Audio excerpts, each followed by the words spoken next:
Mas o Flamengo joga hoje, né? Vai receber o Peñarol no Maracanã. E quem já chegou é a Camila Barbieri. Tudo bem, Camila? Sempre um prazer. Conta pra gente do Flamengo hoje aí.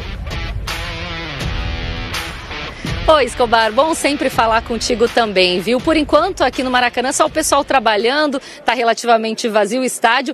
Situação diferente que vai ser aí o cenário do Maracanã às 7 horas da noite, porque cerca de 60 mil torcedores serão aguardados para esse grande jogo, uma partida grande também, e para isso, claro, empurrar o Flamengo, e o Flamengo também quer manter a invencibilidade aqui no Maracanã em partidas da Libertadores, viu? Que já dura 25 jogos. Para hoje à noite aqui, o Tite deve vir a campo com o que tem de melhor, claro, dentro do contexto de todos os machucados, aí quem está recuperado e à disposição. Por isso, o Alexandro e o Gonçalo Plata, que fizeram boas atuações diante do Vasco no clássico do Campeonato Brasileiro, devem permanecer no time, viu? O Nico de la Cruz está recuperado de lesão, também estará entre os relacionados. Mas tem uma baixa, viu? O Gabigol teve uma nova lesão na coxa e desfalca o time. Vamos dar uma olhada no campinho para ver como vem esse Flamengo, que tem o Rossi no gol, na lateral direita o Varela, a dupla de zaga Fabrício Bruno e Léo Pereira, do lado esquerdo o Alexandro. O meio tem Eric Pulgar, De la Cruz e Arrascaeta, também Gerson, Gonçalo Plata e Bruno Henrique completam esse time. Agora a gente vai dar uma olhadinha numa reportagem que fala justamente de um confronto entre Flamengo e Peñarol, confronto que aconteceu há 25 anos e olha, terminou numa confusão danada. Vamos dar uma olhada. Mesmo sem aquela cor viva de antigamente, as memórias do ex-jogador e hoje técnico Maurinho são orgulhosamente cultivadas por aqui. Em 6 anos no Flamengo, foram 5 títulos conquistados. Na campanha de um deles, o Peñarol do Uruguai passou pelo caminho. Qual que é a sua principal memória daquele dia? Cara, o gol do Reinaldo e a pancadaria. O gol de Reinaldo foi o segundo do Flamengo na derrota por 3-2 no segundo jogo da semifinal da Copa Mercosul de 1999. E a pancadaria foi o que aconteceu assim que o juiz apitou o final do jogo em Montevidéu. Todo lance sobrava uma mão, sobrava uma cuspida. Então quando eu saí correndo para tentar chegar na briga, que já tava o Cleme no meio e tal, ficou um amarelo assim, a galera dos caras de costa para mim, a nossa galera na frente. Aí tinha uma brechinha, só fiz assim, ó, opa, e pulei. Maurinho pulou pro vestiário. A ira dos uruguaios era grande porque, mesmo com a vitória, eles foram eliminados. Na primeira partida no Rio de Janeiro, o Flamengo tinha vencido por 3-0. Maurinho, que estava sendo criticado naquele dia, fez um dos gols. Na final, o Flamengo enfrentou o Palmeiras e foi campeão. Os jogos mais recentes entre Flamengo e Peñarol foram disputados 20 anos depois daquela Mercosul. Na Libertadores de 2019 teve jogo em Montevidéu e aqui no Rio de Janeiro. Inclusive, a última derrota do Flamengo em casa na competição foi para a equipe uruguaia. Mas no final, assim como na Mercosul, deu tudo certo. A derrota foi no terceiro jogo da fase de grupos, 1-0 no Maracanã. Já na sexta e última rodada foi empate em 0-0 em Montevidéu. Classificação suada para a próxima fase. A campanha terminou com o título, o Bi da Libertadores. Hoje, o confronto é pelas quartas de final. E pro bem de todos, sem brigas, certo? Eu acho que é mais difícil, é a confusão igual aquela que foi todo mundo e literalmente empurrou nós para dentro do vestiário, aquela confusão toda, acho que é mais difícil hoje em dia. Que assim seja, Maurinho, que assim seja. De tantas que ocorreram esse ano, né, já tem a lesão em cima da lesão. Lesão pós-lesão. Se preocupar com o jogador para ele se recuperar bem, né? Exatamente. Além de ter se recuperado, mas é óbvio, é complicado, né? Mas é óbvio que já tem especulação, assim, caramba, mas momento decisivo, reta final, não dá para esperar um pouco mais? Já tem para poupar o Gabigol? Para poupar o Gabigol. Porque, por exemplo, ele não é mais, ele deixou de ser aquela opção que todo mundo imaginava, ou que alguns imaginavam diante da lesão do Pedro, para ele ser o substituto do Pedro. E isso não vem acontecendo. É o Bruno Henrique, no jogo com o Vasco entra o Carlinhos. Não, ele tem substituído o camisa 10, né? Sim. No caso, o Arrascaeta, camisa 10 no sentido figurado, né? O meio armador. Acho que o Tite não vê ele mais como um atacante pelos lados do campo, com certeza não vê. Como centroavante, ele não tem as características que o Tite gosta. Para ele é muito ruim ter essa lesão agora, porque é o momento que ele poderia Exatamente. buscar uma recuperação no Flamengo, né? Ele está se encaminhando para uma reta final de contrato, onde o ano que vem dele é uma incógnita, a gente não sabe o que vai acontecer. As declarações do próprio Flamengo tendem a mostrar para a gente que não é a ideia do Flamengo continuar com o Gabigol. Então ele poderia dar uma resposta nesse momento do campeonato, e é um momento decisivo. Então o Flamengo poderia contar com ele num momento muito delicado do ano, né? E ele está fora. Mas acho que isso também mostra um pouco de como ele não tem convencido nem nos treinamentos, assim. Ele não é a primeira opção do Tite para substituir o centroavante titular. Não é nem a segunda opção. Pois é. Né? Então, mostra, acho que diz muito, fala muito do que é que o Tite está conseguindo ou não confiar nesse jogador nesse momento, né? Sensação clara que está chegando ao fim, realmente, o ciclo do Gabigol dele com a camisa do Flamengo. Sobretudo agora, assim, fora do jogo de hoje, a gente não sabe quanto tempo vai precisar para poder se recuperar dessa fibrose. E restam o quê? Alguns jogos apenas no Campeonato Brasileiro, mais alguns na Libertadores, na Copa do Brasil. Vai realmente se caminhando para o fim, esse período, essa permanência do Gabigol com a camisa do Flamengo. O Flamengo entra hoje com 6 jogadores estrangeiros em campo, né, pela escalação prevista. Não é a primeira vez que um clube brasileiro tem maioria de estrangeiros na sua escalação. Isso já aconteceu com o Inter. O pessoal do Espião Estatístico me passou aqui, ó. Teve um jogo no dia 23... eu não estou aqui com um mês. Foi um jogo contra o Bragantino, 16ª rodada do Brasileirão de 2023. Pela escalação aqui, porque tinha ainda o Johnny, que nasceu nos Estados Unidos, e o Wanderson, que nasceu em Liège, na Bélgica, mas os dois têm a nacionalidade brasileira. Então o Inter não descumpriu nenhum regulamento aí de número de estrangeiros escalados. Mas é uma tendência, né? É algo que vai acontecer cada vez mais. Só que é o seguinte, o que eu penso? É uma tendência, mas não por opção do Flamengo. Hoje, por exemplo. É uma tendência por necessidade. Acho que de uma posição é opção. Se a gente puxar Eric Pulgar no lugar do Léo Ortiz. Não, tudo bem, mas eu digo assim... é uma opção do treinador. Não, mas se tivesse todo mundo à disposição... Sim. O Pedro, Cebolinha estaria... O Pedro é titular, o Cebolinha é titular. Então, mas ao mesmo tempo, os clubes brasileiros estão cada vez mais mapeando os jogadores da América do Sul, né, fora do Brasil. Não resta dúvida. Por uma questão econômica, né, da moeda, e também porque hoje a análise de mercado ela permite você mapear jogadores que estão em times que não estão tão em evidência assim. A gente vê as contratações dessa janela do meio do ano. Olha, muitos jogadores estrangeiros, muitos, poucos. A gente costumava ver nessa janela de meio de ano muitas contratações de mudança de clubes, né? Contratações do mercado interno, de clube brasileiro para clube brasileiro. Nesse ano específico veio muito jogador de fora, não só o Flamengo, né? Quem foi ao mercado trouxe muito jogador de fora, o Corinthians, o Grêmio. Eu acho essa realmente uma tendência, isso vai acabar acontecendo, mas eu tô me baseando na escalação de hoje, porque, por exemplo... o Plata vai começar jogando. Não jogaria. Tem o Luiz Araújo, não tem o Cebolinha. Não jogaria. Jogaria o Cebolinha. O Bruno Henrique tudo bem, o Bruno Henrique é brasileiro, mas jogaria o Pedro, por exemplo. O Arrascaeta jogaria, o De La Cruz jogaria. Quem mais, de repente, não jogaria? Não sei.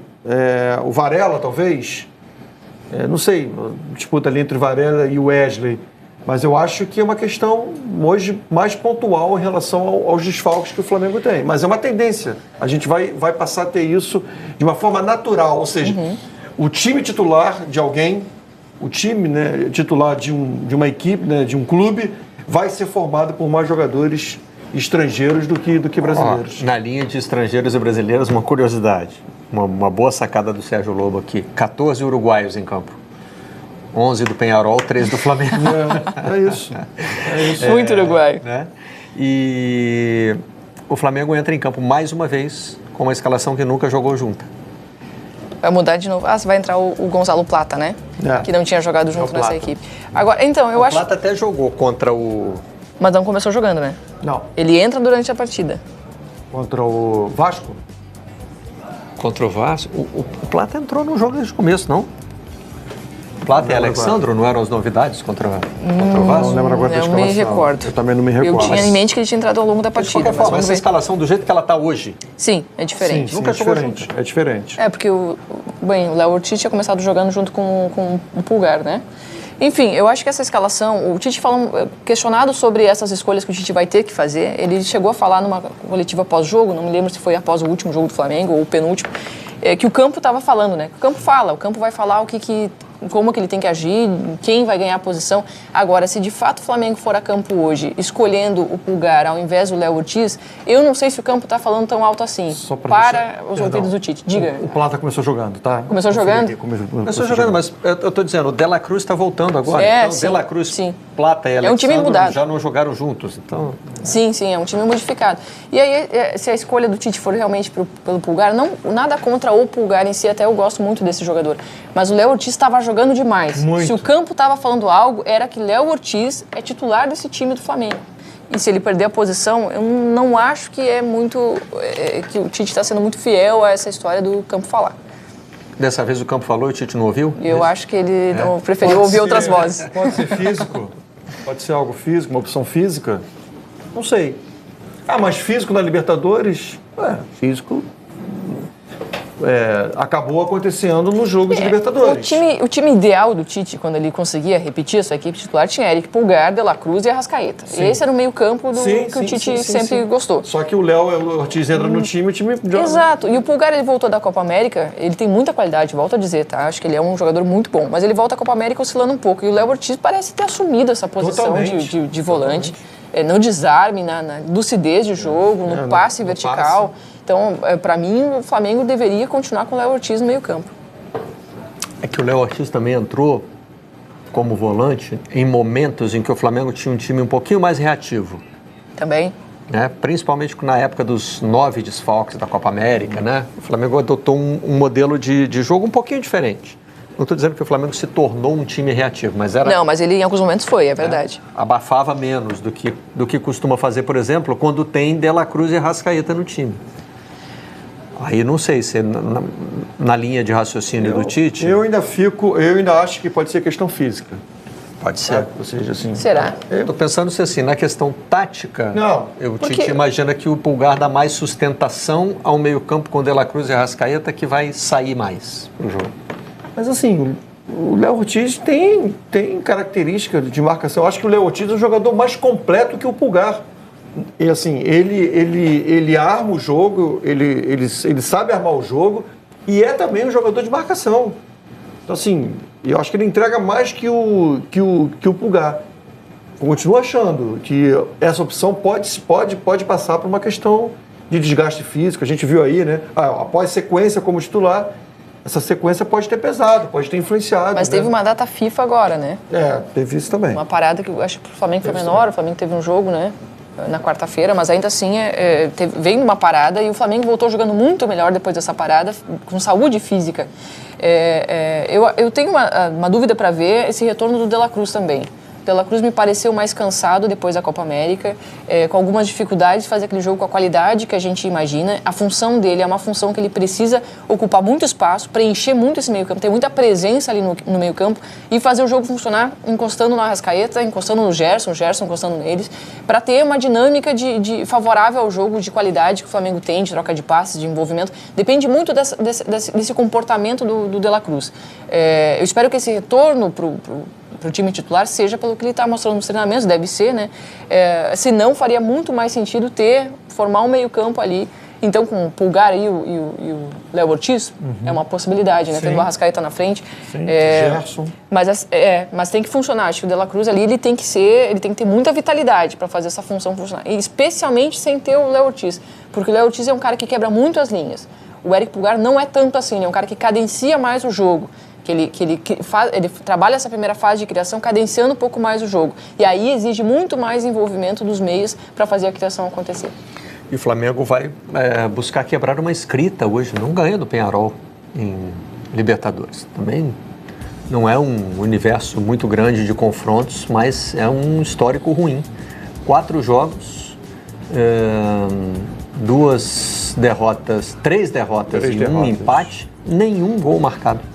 dois Mais chama jogos. atenção é isso. 2 jogos na melhor fase da história do Penharol, né? 82, na década de 80.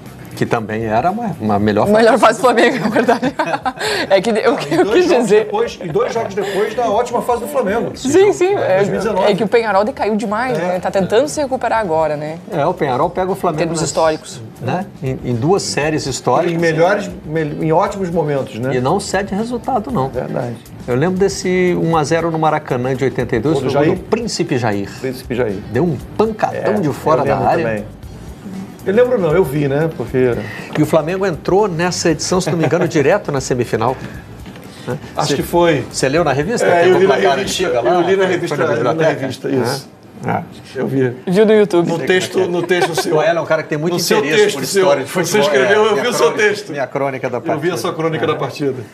O Aela tem muito interesse pela história do esporte, Sim, na verdade, sim. né? Pesquisar essas coisas de um tempo que não era o dele. É claro. Evidentemente. Né? Mas curioso esse retrospecto do Penharol, É né? verdade. Contra os melhores Flamengos, assim. É verdade, os dois grandes momentos, sobretudo 2019. Porque se é assim, né? O Flamengo de 81, o Flamengo de 2019, ali é o Flamengo de 82, que já era o Flamengo, quer dizer, ainda era um Flamengo muito forte. Agora, o Flamengo de 2019, campeão de Libertadores. Melhor Flamengo, talvez, Melhor que a gente Flamengo, já né? Pelo menos aí que todo mundo diz, sob o comando do Jorge Jesus. E o Flamengo não ter conseguido, não é ganhar, não. É não fazer gol. O Flamengo não conseguiu fazer gol no Penharol. Bom, já podemos chamar o Rafael Sibila para participar com a gente? Vamos continuar falando aí desses jogos de Libertadores. Daqui a pouco entramos também na Sul-Americana. E o Sibila traz informações do Penharol para a gente, não é isso? Bem-vindo à redação, Sibila. Fala, Barreto. E aí, tudo bem? Pois é, a torcida do Penharol com muita ilusão para esse jogo de logo mais contra o Flamengo, hoje à noite. O Penharol que tem essa grande obsessão de conseguir voltar a uma final, teve aquela final em 2011 contra o Santos e acabou sendo derrotado e agora volta a ter o Diego Aguirre como técnico, já conquistou o campeonato Apertura este ano de forma invicta lá no Uruguai e montou um time em que tem como grande jogador o Léo Fernandes, que teve passagem pelo Fluminense, não foi tão bem, mas que tem sido o grande jogador do Penharol para essa temporada. Então há muita ilusão, principalmente pelo fato de que o Penharol vai decidir esse segundo jogo em casa e é o campeão del siglo vivendo essa primeira experiência de